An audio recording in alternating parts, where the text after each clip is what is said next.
Hello and welcome to ReginaldESQ. I'm Underhook and this is the next in my series of looking at armor changes in 9.9 World of Tanks. So today we're looking at the Conqueror, and it has had substantial work done on the turret, and this tank could now be a very good tank. The turret is much tougher. Also some minor reworking on the body as well. But let's have a look. On the right hand side here we have the 9.8 Conqueror, which I pre-recorded in Tank Inspector, and on the left we have the current 9.9 version. So I'll start playing the recording and I'll try and keep up with what I'm doing on the left here. I'll try and get a similar facing here, so I'll just stop that there. You can have a bit of a look. So I'm on the lower plate there. I'll try and get this around about the same angle. On the lower plate you can see there's actually been no change. It's still 76mm, and it's like that even on the 215B, so nothing new there. You can see though that the beak area here, which was previously 203mm, has actually been removed in the HD modelling, so we no longer have that beak. Not that it was a big deal anyway. So yeah, I guess you could call that a minor nerf. And the upper plate was 130mm and is still 130mm. No substantial changes there.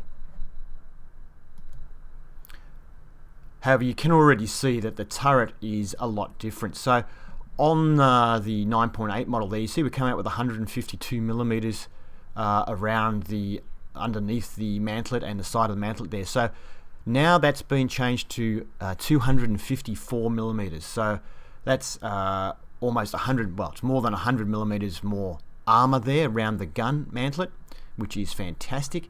It's actually a lot more like the 215B turret now, except that it has one weakness, being the cupola is not as strong as 215B. However, there are some other areas I think are stronger now than 215B. I'm just going to move this around and try and keep up with around about where the cursor is. Now, the turret also appears to me to be a little narrower on the side. So I'm not going to analyze these too much. I'm just going to try and keep my cursor up to where I'm up to with on the other side there. And you can have a look yourself, a little bit of a comparison.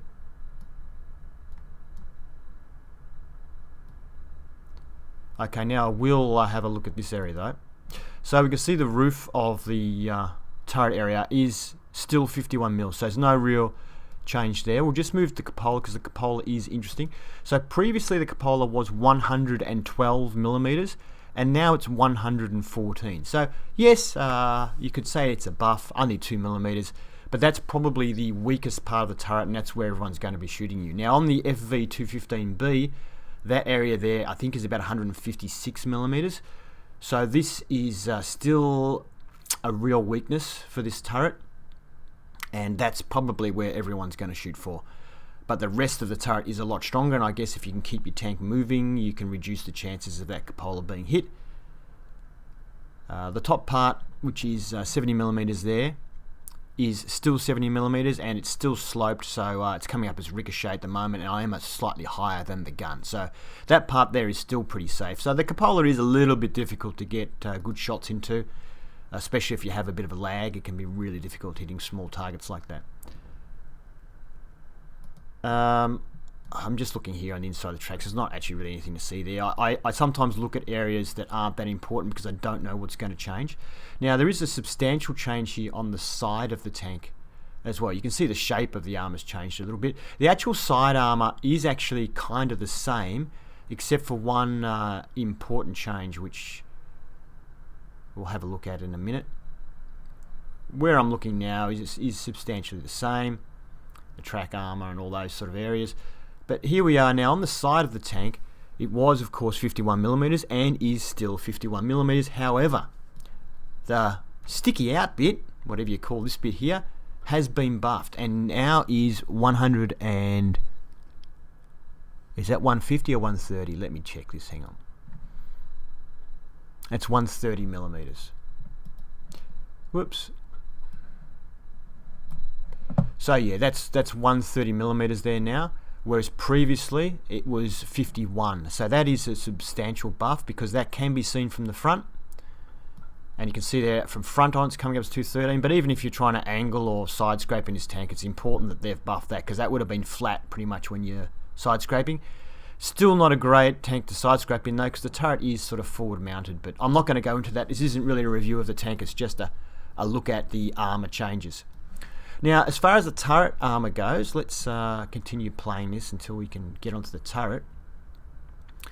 As you can, obviously the front side of the turret here is substantially strengthened, so pretty much the whole side of the turret was 89mm, but now you can see this is 127 here, and it's much stronger, the front half of the turret obviously.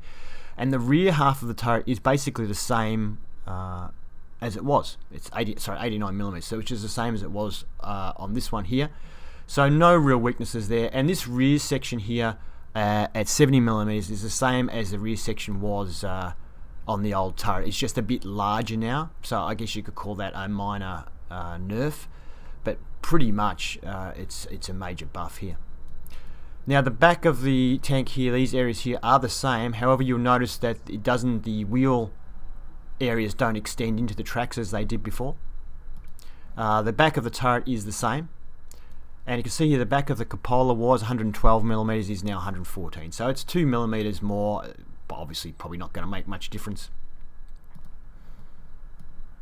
You can see that that weak spot there has been removed, but it's the whole section is now the same weakness as that because yeah, so it's actually the whole section is weaker now rather than just the little panel. So yeah, it's not actually a good thing. 17mm on the rear deck is the same, so still very vulnerable to artillery and will do full damage if it lands on that area. Now this upper deck of the turret at 51mm is the same. However, you can see that the roof of the cupola is not flashing. So the roof of the cupola has changed. So I'll just wait till I move the cursor there. You can see that that used to be 51 as well. Now it's been reduced down to 32mm. So the roof of the cupola has had a nerf, but it can't be hit frontally. Really has to be either artillery or someone shooting down on the tank to get that.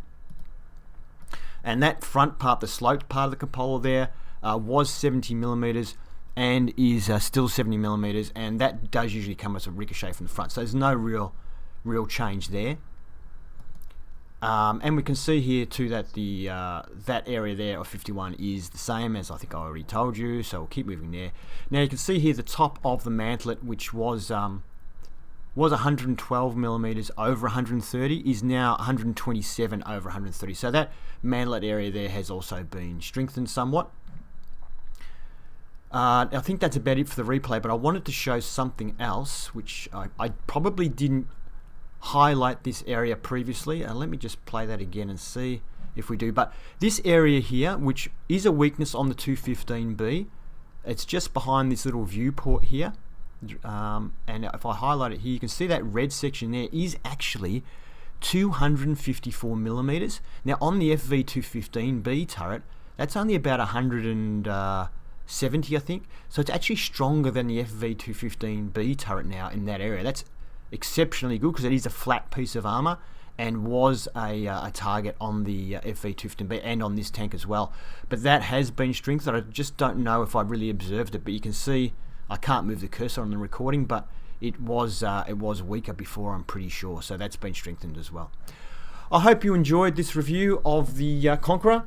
I think I never used to like this tank, but I think I might buy it back and give it another go. It looks like it could be a beast now. With 7 degrees of gun depression, we might be able to get some good play out of this tank with a strong turret. If you liked it, please give it a thumbs up, and if you'd like to see more reviews, please subscribe to ReginaldESQ. Have fun.